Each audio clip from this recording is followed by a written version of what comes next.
Congress party పరదేశాలకు కొమ్ము కాసే party. ఆ పార్టీకి ఇలా నాయకత్వం వహిస్తున్నటువంటి రాహుల్ గాంధీ ఇలా శ్యామ్ పెట్రోడా యొక్క వ్యాఖ్యలు అమెరికా భాష మాట్లాడుతుంది తప్ప ఈ దేశం గురించి ఆలోచించే పరిస్థితి రాహుల్ గాంధీకి లేదు. చైనా దేశం ఏది చెప్తే దాన్ని పాటించే వ్యక్తి రాహుల్ గాంధీ తప్ప ఈ దేశం గురించి దేశంలోని త్యాగ దళ గురించి ఆలోచించే పరిస్థితి రాహుల్ గాంధీకి లేదు.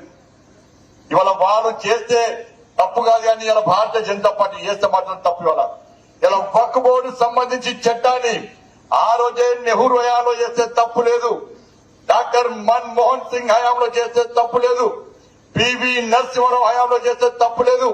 వాళ్ళు చెప్పిన విషయాన్ని నేటి ఎన్డీఏ ప్రభుత్వం నరేంద్ర మోడీ గారి ప్రభుత్వం వక్ఫ్ బోర్డు చట్టాన్ని తీసుకొస్తే వాళ్ళ సిగ్గు లేకుండా కాంగ్రెస్ పార్టీ దాన్ని వ్యతిరేకించే ప్రయత్నం చేస్తుంది.